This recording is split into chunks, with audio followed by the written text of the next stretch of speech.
नमस्कार, मैं हूं फैज अहमद। स्वागत है आप तमाम दर्शकों का जनतंत्र प्राइम भारत पर। आइए नजर डालते हैं आज की कुछ खास खबरों पर।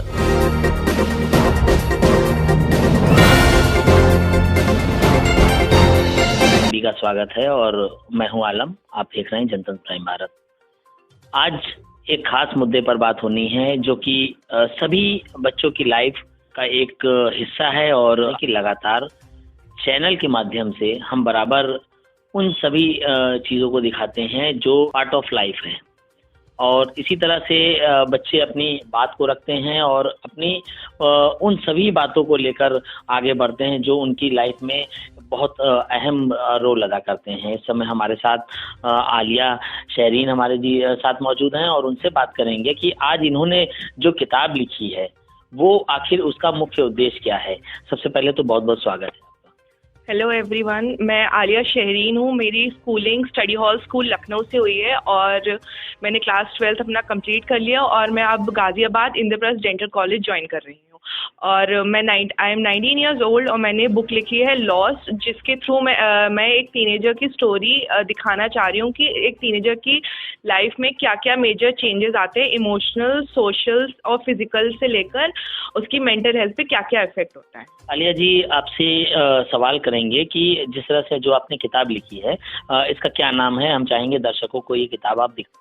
मेरी बुक का नेम है लॉस्ट, एंड लॉस्ट इसका नाम इसीलिए है क्योंकि इस बुक में वो जो मेन प्रोटैगनिस्ट है, जो मेन कैरेक्टर है, वो अपनी लाइफ में क्या क्या चीज़ों को कौन कौन सी स्टेजेस पे कैसे खोती चली जा रही है उसके अकॉर्डिंग, और वो क्या क्या सीख रही है, और मैं उस स्टोरी के थ्रू आप सब तक क्या मैसेजेस पहुंचाना चाहती हूँ कि इवन दो आपकी लाइफ में बहुत सारे लॉसेस हैं, उसके बाद भी आप क्या कुछ सीख रहे हैं उन लॉसेस। आलिया जी, ये बताइए कि ये जो आपने किताब लिखी है ये कब से स्टार्टिंग की लिखना और क्या सोच कर लिखी।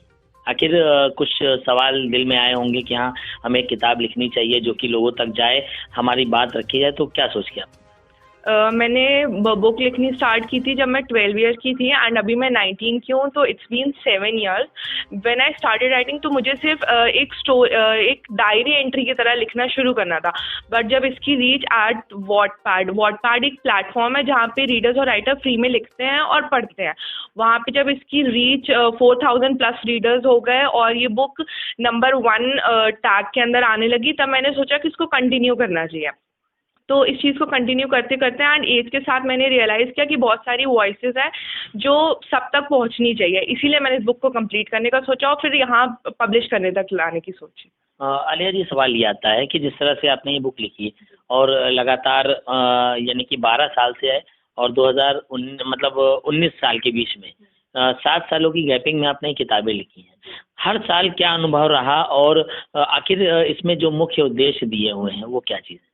मैंने इन 7 सालों में सिर्फ एक बुक को पॉलिश नहीं किया है, मैंने 6 और बुक्स भी लिखी हैं। तो ये बुक मेरी फर्स्ट बुक है एंड इस बुक के थ्रू मुझे लगता है कि शायद सारा ड्रामा, सारे चेंजेस और जितना कुछ भी मैं सिखा सकती हूँ वो शायद सिर्फ एक इस बुक के अंदर है। इसीलिए ये पहली बुक है जो मैं बाहर लेकर आना चाहती थी। जैसे कभी कभार हम लोग रह जाते हैं अपनी बात बताने से, कभी कभी पेरेंट्स रह जाते हैं हमें समझने से, वो सारा कुछ इसमें है। कैसे एज पेरेंट्स आप समझ सकते हो और एज फ्रेंड्स जो आपका कोई पर्टिकुलर आपका नेबरहुड फ्रेंड है, वो क्या what ever he is going through, जबकि वो नहीं बता रहे हैं आपको, वो सब इसके अंदर है कि कौन कौन से हिडन मैसेजेस, हिडन साइंस हो सकते हैं कि लोगों के अंदर क्या क्या फीलिंग्स चल रही हैं। जी, क्या लगता है आपको कि 2012 से जब आपने इसकी शुरुआत की उसके बाद फैमिली से कितना सपोर्ट रहा है इस सब चीज़ों का, और किताब लिखना एक अहम रोल अदा करना के बराबर है क्योंकि हर कदम पे एक नई सीखने को मिलती थी, तो किस तरह से पढ़ाई के साथ साथ ये मैनेज करती? मेरा ऐसा कोई था नहीं कि करियर बनाना है, ऐसे तो एज अ हॉबी मैं बस लिखती थी। रीड्स आते थे, लाइक्स आते थे, लोगों के कमेंट्स आते थे कि उनको और अपडेट चाहिए, तो वो सारी चीज़ें। इनफैक्ट मेरी इंग्लिश बहुत इम्प्रूव हुई है, तो जब मैंने लिखना स्टार्ट किया था तो शायद उतनी अच्छी इंग्लिश में, फ्लुएंट इंग्लिश में नहीं लिखा होगा जितनी अच्छी इंग्लिश में वो बुक अब आई है आगे। और रही बात फैमिली सपोर्ट की, तो मुझे पूरा सपोर्ट मिला है क्योंकि मेरे पेरेंट्स ने पढ़ाई के साथ साथ मुझे हमेशा हमेशा मेरी स्टडीज़ के अलावा बोला है कि हॉबीज़ पे भी फोकस करो। जैसे मैं पेंटिंग भी करती हूँ, मैं गिटार भी बजाती हूँ, बुक्स भी लिखती हूँ, तो मैंने अपनी सारी हॉबीज़ को अपनी स्टडीज़ के साथ पैरेलल ही यूज़ किया है। तो ये कहा जा सकता है कि जैसे ये कमरा कलरफुल है, सोफे कलरफुल हैं, तो ये सब आपकी हॉबी के हिसाब से ही सेट किए गए हैं यहाँ पर। जी, कह सकते हैं। और मेरी पेंटिंग भी है मतलब। अच्छा, ये आपकी पेंटिंग है। मैं कैमरामैन से कहूँगा कि थोड़ा सा करीब करके दिखाएं इस पेंटिंग को जो इन्होंने खुद बनाई है और लुक अच्छा व्यू दिया है। उसी तरह से इन्होंने जो किताब लिखी है उसका कहीं ना कहीं बताने का उद्देश्य ये है कि जो बच्चों के ऊपर डिप्रेशन रहता है, उनके माता पिता उनसे सही तरीके से बात नहीं कर पाते हैं, शायद बच्चे खुलकर अपनी बात नहीं कह पाते हैं अपनी माता पिता से, जिसकी वजह से कहीं ना कहीं बच्चे रॉन्ग ट्रैक पर जाते हैं। क्या कहा जा सकता है, इसको यही कहा जा सकता है जी। जिसको लेकर के दूसरा सवाल हमारा ये है कि अभी तक आपने जो लिखा है किस समय कुछ ऐसी कठिनाइयाँ भी आई होंगी जिसमें आपको सोचने में ऐसा लग रहा होगा कि हम इसको किस तरह से आगे इसको दर्शाएं इसमें किताब में? हाँ, काफ़ी बार ऐसा हुआ है कि मुझे समझ नहीं आया कि मतलब स्टार्टिंग और एंडिंग शायद बहुत ईज़ी होती है बुक की, कि आपको पता है स्टार्ट कहाँ से करना है, बुक एंड कहाँ पे होगी। बट बीच में जो फिलर्स आते हैं, जो आपकी बुक को एक्चुअली बुक बनाते हैं, उसमें बहुत डिफ़िकल्टीज़ होती हैं। तो लाइक अगर आप राइटर हैं या कुछ हैं, आप इंस्पिरेशन लेना चाहते हैं, तो बहुत बार होता है कि आप अपनी खुद की लाइफ़ के कुछ इंसिडेंसेस डालकर उनको रीमोल्ड कर सकते हो। तो उनको दोबारा से आपने कुछ पर्टिकुलर इंसिडेंट्स, आपके कोई पर्टिकुलर पार्टी या कोई सैड इंसिडेंट, या ज़रूरी नहीं है सैड हो, हैप्पी इंसिडेंसेस जो आप स्कूल लाइफ से रिलेटेड या होम पे रिलेटेड, वो भी आप डाल सकते हो। तो वो एक आपको एक प्लॉट मिल जाएगा ताकि आप नया आगे कैसे मतलब प्रोसीड करना है। जी, जी। तो एक सवाल ये भी आता है कि जिस तरह से आपने बताया कि हमारे पापा लगातार सपोर्ट करते हैं फैमिली में, तो मदर का क्या रोल रहा होगा? क्योंकि कहीं न कहीं खाना भी बनाना रहता है, तमाम घर के ऐसे काम रहते हैं, उसमें किताब लिखने का मतलब है कि काफ़ी समय देना, और जब आपने इसको लिखना शुरू किया होगा तो शायद उनको लगा होगा कि कितना इतना टाइम दे रही है, क्या लिख रही हो, क्योंकि हर आदमी के समझने की बस की बात नहीं। ऐसी परिस्थितियों में क्या?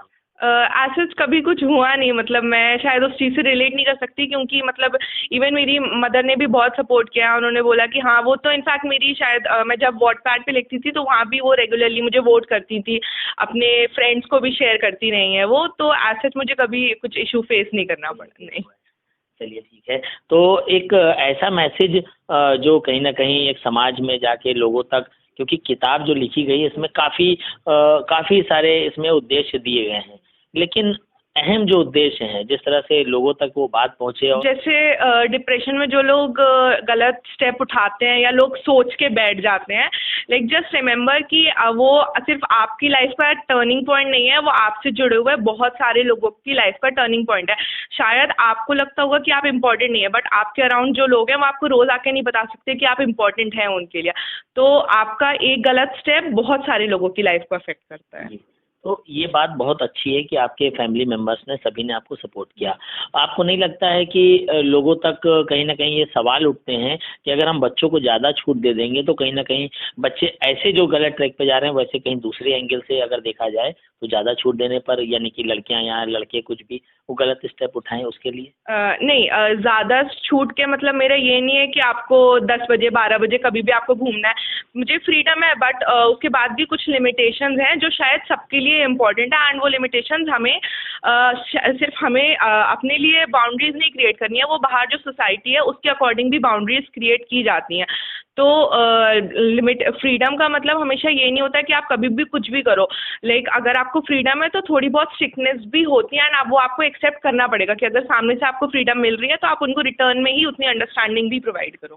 मैं लड़की हूँ तो शायद इसीलिए मैंने एक लड़की के पॉइंट ऑफ व्यू से लिखा है, बट लड़कों को भी उतनी ही प्रेशराइजेशन शायद ज़्यादा ही होते हैं, क्योंकि उनको बाहर का भी देखना है, घर का भी देखना है। मेरा भी खुद का भाई है, तो वो मेरे ख्याल से छोटा है, बट वो मुझसे ज़्यादा ही काम कर लेता है। तो ऐसा कुछ नहीं है कि सिर्फ लड़कियों को ही प्रेशर होता है या लड़कों को नहीं होता है, तो दोनों को ही इन जनरल मैंने लिखा है। वो गर्ल के पॉइंट ऑफ व्यू से, क्योंकि मैं खुद लड़की हूँ तो मैं एज अ गर्ल वो ज़्यादा अच्छे से बता सकती हूँ कि लड़के के दिमाग में क्या चल रहा है वो उतने अच्छे से नहीं बता सकती हूँ। ऑफ लाइफ है ये बुक।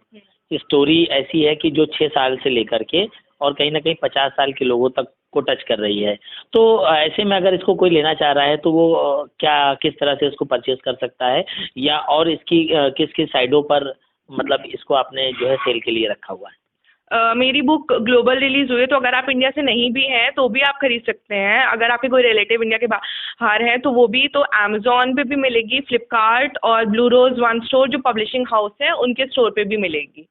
तो अमेजोन, फ्लिपकार्ट और ब्लू रोज, और इसका ई बुक वर्जन भी है जो प्ले बुक्स पे है, और किंडल वर्जन भी मिल जाएगा अगर आप हार्ड कॉपी नहीं खरीदना चाहते हैं तो। कितना लगभग पे करना पड़ेगा जी, इसकी बुक प्राइस है 450 रुपीज़, और फेस्टिव सीजन वगैरह पे डिस्काउंट्स भी आ जाते हैं आपके लिए। डिस्काउंट मिलते रहते हैं बीच बीच में। बुक्स तो मैंने अगर बात की जाए तो कंप्लीट तो मैंने इसी को किया है, बार बार री एडिट किया है, कम से कम 50-60 बार मैंने किया है इसको री एडिट, ताकि कोई कहीं से भी गलती की कोई भी वो ना रह जाए।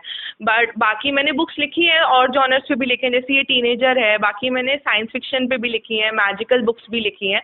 तो वो सब भी अगर डिपेंड करेगा कि पब्लिक मुझे कितना पढ़ना चाहेगी, मेरे थ्रू कितनी स्टोरी सुनना चाहेगी, तो वो भी आएंगी। ज़रूरत होती है कि हम कुछ लोगों को, कुछ बातों को खुद से समझें, क्योंकि हर बार आपको बताया नहीं जाएगा, सिखाया नहीं जाएगा। कुछ चीज़ें आपके एक्सपीरियंस से भी डिपेंड करती हैं, आप कैसे सीख रहे हो। चलिए, बहुत बहुत शुक्रिया। तो ये हमारे साथ आलिया शहरीन जी थी, जिन्होंने ये बात बताई कि कहीं ना कहीं जो अपनी प्रतिभा है, जो अपने अंदर एक ऊर्जा है, उसको निकाल कर सामने लाया जाए और उन बातों पर ध्यान दिया जाए जो पार्ट ऑफ लाइफ, यानी कि ज़िंदगी की हर कड़ी पे स्टेप बाय स्टेप चलती हैं, जिसको लेकर के जो हमारा चैनल है लगातार उन प्रतिभाशाली बच्चों को हमेशा कवरेज करता है, जो कहीं ना कहीं एक हिंदुस्तानी दुनिया में कहीं कहा जा सकता है कि वो अपना नाम रोशन करते हैं। इसी तरीके से लगातार हमारा चैनल कोशिश करता है कि जो प्रतिभाशाली बच्चे हैं उनको प्रमोट किया जाए, आगे बढ़ाया जाए और उनकी हर उस सही अच्छी बातों को लोगों तक पहुंचाया जाए, जो लोग कहीं ना कहीं अपने दिलों में रखकर उस बात को वहीं खत्म कर देते हैं। तो इससे या नहीं, आज की जो ये इंटरव्यू था इसमें सिर्फ आज के लिए इतना ही। आगे के लिए हमारे साथ बने रहिए जनतंत्र प्राइम भारत के साथ।